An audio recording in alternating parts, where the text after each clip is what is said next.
Chairman. Mr. Brown, I don't think you quite got a chance to respond to Mr. Schuster's question. Would you like to expand on your answer there? Yes, I would.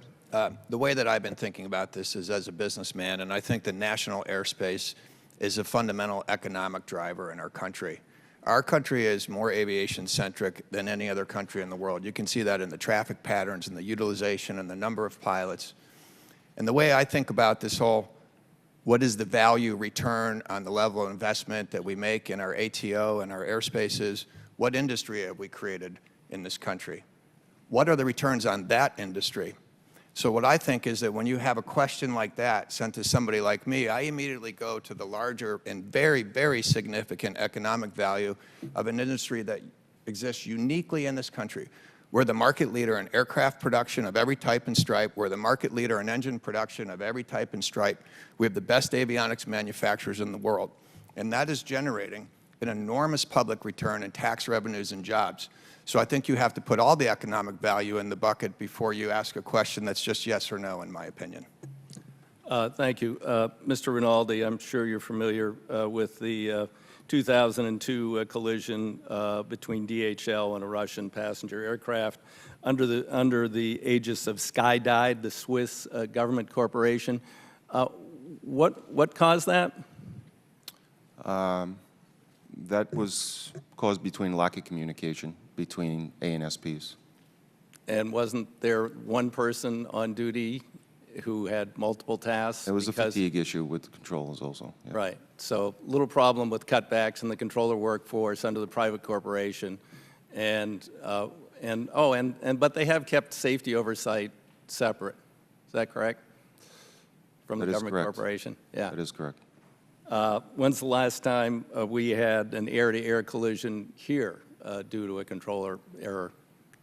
A very long time, and I don't like to talk about them. Right. So you must have said at least 20 times during your testimony and your answer, funding, stability, sequestration, furloughs, talking about our much more sophisticated electronic flight strips, which are going to integrate other aspects of the system and have much more capability than the much more static model used by NAV Canada that actually was offered to the FAA a decade ago here, and they didn't think it made it up with all the new capabilities of next-gen. And I think you said there, you weren't saying, I don't think it'll work. You said, we're worried about delays and reduced funding. Did you not? That is correct.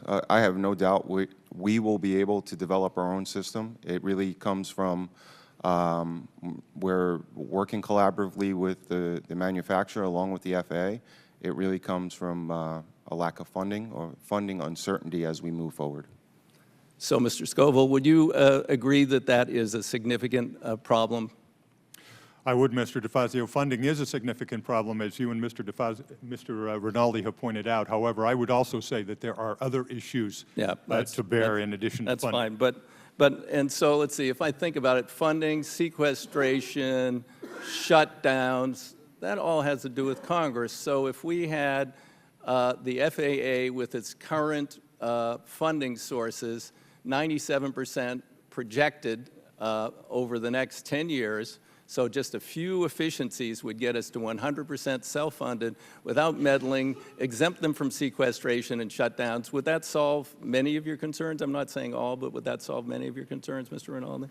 Yes, as I said in my opening statement, we don't believe there's one answer to the problems here, but we do believe the status quo is unacceptable, and we would not look at a for-profit model. But we would look at anything that was proposed and just hold our core principles against let me just interrupt. Quickly, Mr. Brown, when we had, last hearing, one of the many, Mr. Poole's been to, he said if there was a problem and ATC became insolvent, customers would have to pay more. And then the question, of course, becomes, if it then fails, who's responsible? Who would be responsible if the ATC failed financially in this country? Well, that's one of my risk calculus when I think about this problem. The day the assets move out of the public sector and into the private sector, we've moved the essence of the system and the people with it. And there's no way we can spend one day without that system full functioning and healthy and thriving. And so all the financial risk accrues to the people regardless of where that monopoly reports. Too big to fail. Too big to fail is my concern. I think I've heard that before. Thank you. Thank the gentleman. With that, Mr. Lobiondo. Thank you, Mr. Chairman.